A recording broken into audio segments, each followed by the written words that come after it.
तो hello friends, कैसे आप सभी लोग। आई होप आप सब अच्छे होंगे, बढ़िया होंगे, मस्त होंगे, स्वस्थ होंगे। तो दोस्तों, welcome back to my new vlog. और जो मैंने कल वीडियो डाली थी, कल जन परसों, तो उसमें था एक कमेंट था कि इतना तो सबको पता होता है और मतलब फालतू की वीडियो बनाते हो। तो मैं बता दूं कि इतना आपको पता होगा, बहुत सारे लोगों को नहीं पता होता है। और ऐसी वीडियो से बहुत सारे लोगों की हेल्प हो जाती है, क्योंकि जब वो डॉक्टर अनॉर्मली स्कैन वगैरह करके एडवाइस करते हैं तो फिर हम लोगों को मतलब कन्फ्यूजन होती है। बहुत सारे लोगों को नहीं पता होता है क्या होता है अनॉर्मली स्कैन क्या होता है, और उसमें मतलब क्या क्या पता चलता है, क्यों कराते हैं। तो ये सब होते हैं। तो मैंने क्या बताया, उसमें रीजन बताया क्यों कराते हैं। और बहुत सारे लोगों को जो मैंने लेवल 2 अल्ट्रासाउंड वाली वीडियो डाली तो कमेंट अभी आया था कि जेंडर पता चल जाता है। तो मैं बता दूं कि जेंडर पता चल जाता है, लेकिन अपने यहाँ नहीं बताते हैं। तो इसमें कोई वो नहीं है कि यही तो मैंने डाला था कि जेंडर पता चलता है कि नहीं, तो पता चलता है।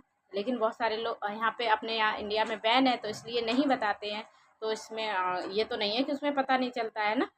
और बहुत सारे मैं जो वीडियो डाली हूँ, मैं बहुत हेल्पफुली वीडियो डालती हूँ, खुद का एक्सपीरियंस डालती हूँ, और क्या मेरे साथ हुआ है, मेरा प्लेसेंटा प्रीविया होता है तो उसी से रिलेटेड वीडियो बनाती है। उससे बहुत सारे लोगों को हेल्प होती है। और जैसे लेवल 2 अल्ट्रासाउंड हुआ था, मेरा एमनियोटिक फ्लूइड बढ़ गया था, बहुत सारी चीज़ें थी। और बहुत सारे उन चीज़ों के जो मेरे हाइड्रोक्सी प्रोजेस्टेरोन इंजेक्शन वगैरह लगे। तो और एक नहीं, इन पे हज़ारों हज़ारों वीडियो पड़ी हैं, ठीक है। तो मैं कोई फेक वीडियो या कुछ नहीं बनाती हूँ, ठीक है। तो आप फालतू अगर आप किसी को मोटिवेट नहीं कर सकते, डीमोटिवेट भी मत किया करो। बस इतना ही बोलूँगी। तो आज का टॉपिक है मेरा प्लेसेंटा प्रीविया के ऊपर। इसके नीचे भी जो मैंने पहले जब मुझे प्लेसेंटा प्रीविया हुआ था, मेरा निकला था ये लगभग 30 वीक में। ये प्लेसेंटा प्रीविया जब मैंने 13 वीक का अल्ट्रासाउंड कराया था, तो उसमें 3 महीने जब हो गए थे कंप्लीट, तो उसमें वही अल्ट्रासाउंड करा रहे थे। तो वो सर बोले, जो अल्ट्रासाउंड कर रहे थे डॉक्टर, तो उन्होंने कहा क्या ब्लीडिंग वगैरह हुई थी। हमने कहा नहीं तो सर, ऐसा कुछ नहीं हुआ था। कह रहे जो पुरैन है या प्लेसेंटा है कि वो आपका नीचे की साइड है। तो बड़ा टेंशन हो गई है वहाँ से अल्ट्रासाउंड करा के आए। बड़ा टेंशन हो गई कि इससे हाई रिस्क प्रेगनेंसी भी बोलते हैं, high risk for pregnancy, low lying placenta. हम तो उसके बाद दिखाने पहुँचे डॉक्टर से, मैम के पास। तो उन्होंने कहा कि बेटा आपको ऐसे ऐसे प्लेसेंटा प्रीविया है, और आपको इतने इतने प्रोकेशन लेने हैं, और आपको अपना बहुत ज़्यादा ध्यान रखना है, कोई भारी वेट नहीं उठाना है। मतलब ये सब चीज़ें उन्होंने बताई थी। तो मैं आगे बताती हूँ एक एक करके। तो कहीं न कहीं इंसान टेंशन में आ जाता है और वीडियो देख के। हाँ, जैसे कि मेरे साथ हुआ ऐसा, और मेरा सही भी हो गया। तो बहुत सारे लोगों के मोटिवेट होते हैं देख के वीडियो, और बहुत सारे लोगों को हेल्प भी हो जाती है, ठीक है। बस यही एक मकसद है वीडियो बनाने का। तो फालतू का कमेंट ना करें प्लीज़। तो मैं बता दूँ कि जब मेरा प्लेसेंटा प्रीविया निकला, तो उसके बाद मैम ने बताया कि आपको बेड रेस्ट करना है, और आपको मतलब मेरी डॉक्टर ने ऐसा नहीं बताया कि ये नहीं, आपको घर का कोई काम नहीं करना है, आप अपने हल्के फुल्के काम कर सकती हैं। हाँ, अगर इसमें भी प्लेसेंटा में क्या होता है, 3 ग्रेड का होते हैं, ग्रेड 1, ग्रेड 2, ग्रेड 3, ठीक है। तो मेरे में ग्रेड 1 आया था, तो मेरा इतना ज़्यादा कॉम्प्लिकेटेड नहीं था। और ज़्यादातर मतलब ये 13 वीक में आता है, और 20 वीक या 22 वीक तक सही हो जाता है ज़्यादातर पेशेंटों में। मतलब अगर 10 पेशेंटों को है तो 9 लोगों का सही हो जाता है, ये रेशियो है।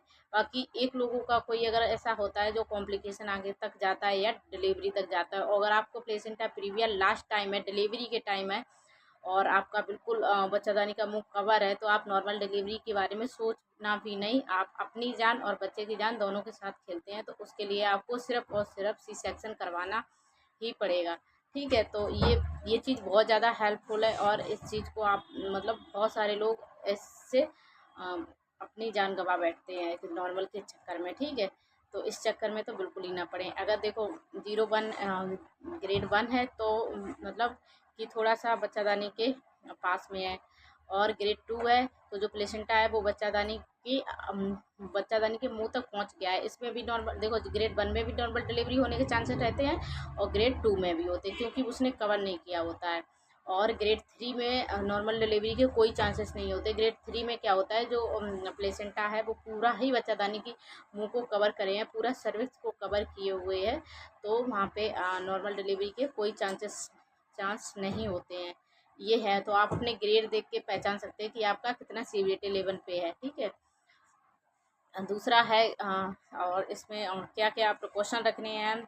तो इसमें प्रिकॉशन आपको सबसे पहला है कि आपको कोई भी वेटेड सामान नहीं उठाना। ये यहाँ तक कि 2 किलो तक का कोई वज़न नहीं उठाना है, कोई भी भारी भरकम सामान नहीं उठाना। सीढ़ियाँ नहीं चढ़नी है, बिल्कुल भी सीढ़ियाँ नहीं चढ़नी है। और आपको ट्रैवलिंग वगैरह नहीं करनी है, कहीं ज़्यादा भागना भागना नहीं है। और आपको ज़्यादा से ज़्यादा रेस्ट करनी है। ये नहीं है कि मतलब आपको मतलब पूरा दिन ही ऑल टाइम मतलब पूरा बेड रेस्ट पे चले जाओ, ऐसा भी नहीं है। आप हल्के फुल्के काम कर सकते हैं घर के, जो कि मैंने किए थे। अपने खाना पीना बनाना, मतलब हल्के फुल्के काम मैं अपने करती रही। और उस बाकी मैं बिल्कुल भी इसमें वॉक नहीं करना है, एक्सरसाइज नहीं करनी है, योगा नहीं करनी है। और बिल्कुल भी कहीं चल के नहीं जाना है। 1-2 किलोमीटर में मेरी माई का 1 किलोमीटर पे स्कूल था, जो कि मैं लेने जाती थी। और तो फिर मैंने वो भी ऑटो लगवा दिया था। उसके बाद इसमें आपको संबंध नहीं बनाने हैं, बिल्कुल भी नहीं बनाने हैं। ये तो स्ट्रिक्टली मना होता है। ठीक है, क्योंकि इसमें ब्लीडिंग होने के चांसेस रहते हैं। और सबसे ज़्यादा अगर ब्लीडिंग हो गई और बाई चांस नहीं रुक रही है, तो ये बहुत ज़्यादा दिक्कत की बात हो जाती है। और इसमें प्री एबॉर्शन हो सकता है, मतलब प्री बर्थ बोलते हैं जो। तो ये सब, इसलिए ये सब चीज़ों का ध्यान रखना बहुत ज़रूरी है। ठीक है, तो इसी को कहते हैं लो लाइंग प्लेसेंटा, इसी को कहते हैं प्लेसेंटा प्रीविया या पुरैन नीचे है। और ये इन चीज़ों का ध्यान रखना। और आपकी ये और हाँ, सबसे इम्पोर्टेंट बात है कि आपको सर से पिलो नहीं रखनी है, और पैरों साइड आपको बिल्कुल पैरों से 2 पिलो रख के सोना है, 2 या 3 जितनी भी है।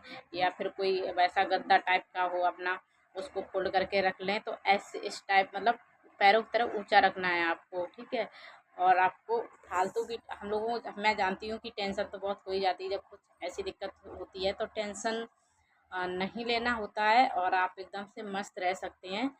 बाकी आप अपना हल्का फुल्का काम कर सकते हैं, झुकना भी नहीं होता है इसमें। ठीक है, आप झुकने से भी बचें। तो ये सब चीज़ें को ध्यान रखेंगे तो ये अपना प्लेसेंटा प्रीविया है वो सही हो जाता है। ज़्यादातर 20 हफ्तों तक हो जाता है। और अगर किसी का 6 हफ्ते पे वो, सॉरी 6 महीने पे या 7 महीने पे है, तो उस पर भी प्रिकॉशन रखते रहें। बाकी कभी कभी क्या होता है, अगर जैसे ही बच्चादानी का शेप बढ़ता है, बच्चादानी बढ़ती है, जैसे बच्चा बड़ा होता है, बच्चादानी बढ़ती है, तो फिर ये रोटेट होता है, मूव होता है, बच्चा घूमता है, तो ये प्लेसेंटा ऊपर तक पहुंच जाता है। बहुत सारी कम कंडीशन ऐसी होती हैं जो लास्ट तक मतलब रहता है और बच्चादानी को कवर किए होता है। तो फिर यहाँ पे आपकी नॉर्मल डिलीवरी नहीं हो सकती है, इसमें आपको सिजेरियन ही करवाना पड़ेगा। बस इस चीज़ों का ध्यान रखें। तो वीडियो अच्छी लगे तो लाइक करना।